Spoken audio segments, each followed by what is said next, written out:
$70 million. That is what a single Ferrari 250 GTO has sold for, making it one of the most valuable machines ever built on four wheels. Now here is the part they never print on the auction poster. The engineer behind that car was pushed out of Ferrari just weeks before it was unveiled. So he did something that still sounds impossible. He took another Ferrari, rebuilt it with his own hands, and aimed it straight at his own masterpiece. And he wasn't even the angriest man on the list. The founder of Lamborghini, a tractor manufacturer who, legend says, was told by Enzo Ferrari to stick to his fields. The Ford GT40, the car that humbled Ferrari at Le Mans 4 years in a row? Born from a handshake Enzo refused at the last second. There is a pattern hiding in plain sight across the entire history of the supercar, and it sounds like a joke until you check it. Every enemy Enzo Ferrari ever made went off and built a car. This is the story of how one man's temper accidentally invented an industry. And the best chapter, the one where 8 of his top men walked out in a single stroke in 1961, is a story almost nobody tells. First, you need to understand who we're dealing with, because Enzo Ferrari might be the strangest man to ever run a car company. Start with the name.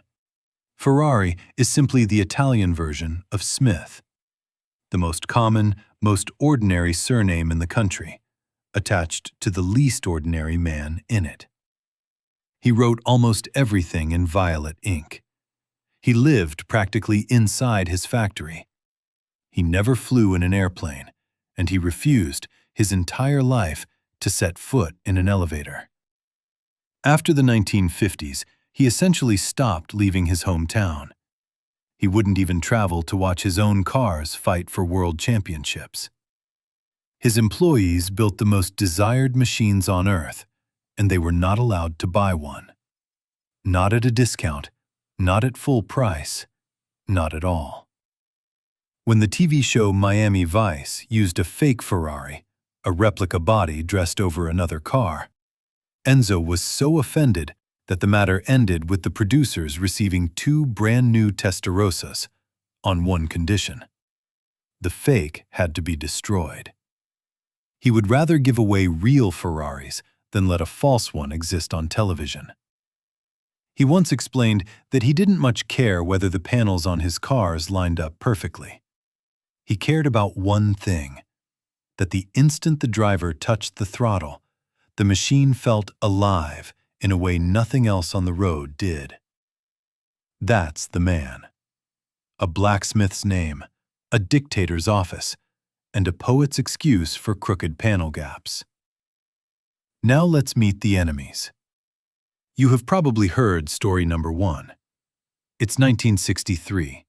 Ferruccio Lamborghini, the wealthiest tractor maker in Italy, keeps burning through clutches on his personal Ferraris. Fed up, he drives to Maranello to complain to Enzo face to face. And Enzo, the legend goes, looks at this farmer-made good and says, "You may know how to drive a tractor, but you will never know how to handle a Ferrari." So Ferruccio goes home and builds Lamborghini. Revenge with 12 cylinders. The raging bull versus the prancing horse. It is the most famous insult in automotive history. It is also a story with exactly one witness. The only source for that conversation is Ferruccio Lamborghini himself, telling it decades later. And here's the detail that always gets trimmed off. In his own version, he threw the first punch. By his own account, he walked up to Enzo Ferrari and opened with, quote, "Ferrari, your cars are rubbish." Only then came the tractor line. So pause on that. The defining story of Enzo the villain comes from his rival, years after the fact. And even in that telling, Enzo was the one being insulted in his own office. Did something like it happen? Probably. But notice what the legend conveniently skips. Enzo Ferrari didn't need to humiliate one tractor builder to fill the world with enemies. Maranello in those years manufactured two products: racing cars and people determined to beat him. To see that machine running at full power, you have to rewind 2 years to a scandal that nearly broke Ferrari from the inside, and that almost nobody outside Italy remembers. On paper, 1961 was one of the greatest years in Ferrari's history. Its shark-nosed Formula One car was dominating the sport, and the World Championship came home to Maranello. Inside the factory, though, the place was a pressure cooker. The problem, in the eyes of the senior staff, was that the founder's wife, Laura, had begun involving herself in everything. She patrolled the corridors, questioned decisions, and clashed with the men running the company.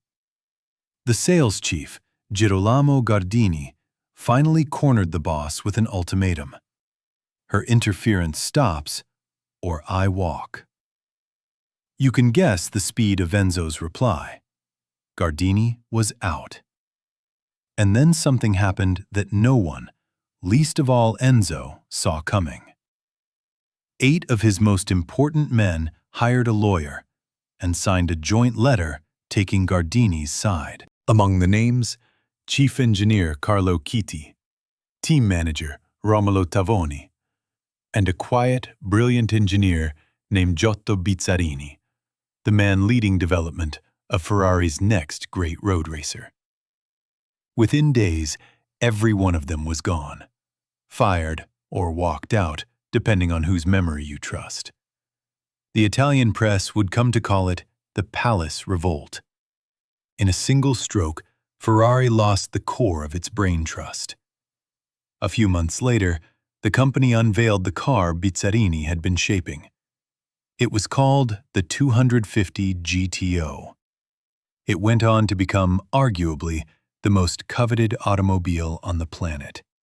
The $70 million legend from the start of this video.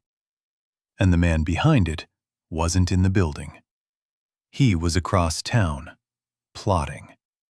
Because the exiles didn't scatter, they regrouped almost overnight into a new company called ATS, bankrolled by Count Giovanni Volpi, a young aristocrat, very deep pockets. Enzo's retaliation was extremely Enzo. Volpi had GTOs on order, and Ferrari simply canceled them. Big mistake. Volpi went and hired the man who designed the GTO. Bizzarrini took an older Ferrari 250, stripped it, lowered it, stretched the roofline back into a long, flat tail, and created one of the strangest silhouettes ever to enter a race. The press took one look and nicknamed it the Breadvan. And at Le Mans in 1962, this homemade heresy ran ahead of the factory GTOs, until a mechanical failure ended its day early. Read that again. The creator of the 250 GTO built a car specifically to beat the 250 GTO. And for a few glorious hours on the biggest stage in racing, it was doing exactly that. ATS itself burned bright and brief, gone within about 3 years. But Bizzarrini's exile had one more twist left. When a certain tractor magnate decided in 1963 that he was going to build the perfect car, guess who he brought in to design the engine? Giotto Bizzarrini drew the V12 that would power Lamborghinis for nearly half a century. From the very first 350 GT all the way through the Miura and the Countach. One fired engineer created the heart of Ferrari's greatest car, and then the heart of Ferrari's greatest rival. And Enzo let him walk away over an argument about his wife. By then, the pattern was running on its own momentum. That same year, 1963, The Ford Motor Company arrived in Italy with an offer to buy Ferrari outright. Months of negotiation, accountants crawling through Maranello, millions on the table. And at the final hour, Enzo read the clause stating that Ford would control the racing budget. His racing. He ended the meeting on the spot, reportedly with opinions about Ford that do not translate politely. Henry Ford II responded by ordering his executives to build a machine for one purpose: beat Ferrari at Le Mans. The result was the GT40. And it didn't just beat Ferrari. It won Le Mans in 1966, 1967, 1968, and 1969. 4 in a row. Hollywood eventually made a movie about it. And even in someone else's blockbuster, the villain is a quiet old man in dark glasses sitting in Modena. A tractor maker. A count. His own best engineers. The Ford Motor Company. 4 different enemies, one identical script. Enzo slams a door, and on the other side of it, somebody starts building. And now the twist. The part that turns this from a story about a difficult man into something much stranger. None of them finished him. ATS collapsed in 3 years. Count Volpi moved on to other adventures. Ferruccio Lamborghini sold his car company in the 1970s and retired to a vineyard, where, by all accounts, he spent his final decades happily making wine. Ford proved its point at Le Mans, then packed up and went home to Detroit. And Ferrari, the company run by a man who never flew, never left town, and as far as anyone can tell, never apologized, outlived the ambitions of every rival his temper created. Enzo ran it until the very end of his life in 1988, at the age of 90. But look at what his enemies left behind. Lamborghini, the GT40, the Breadvan. An entire grid of machines built by people with something to prove. The modern supercar industry is, to a remarkable degree, a museum of grudges against one stubborn old man in Modena. His rage turned out to be an accidental act of creation, and every rival born from a slammed door only made the prancing horse sharper, faster, and more mythical. And if you think the company softened after he was gone, consider this. Decades after Enzo's passing, a respected motoring journalist published a piece claiming Ferrari specially tuned its press cars to shine in magazine tests. For that, he was frozen out, blacklisted from the brand for years. Enzo Ferrari has been gone since 1988. The temper, apparently, is still under warranty.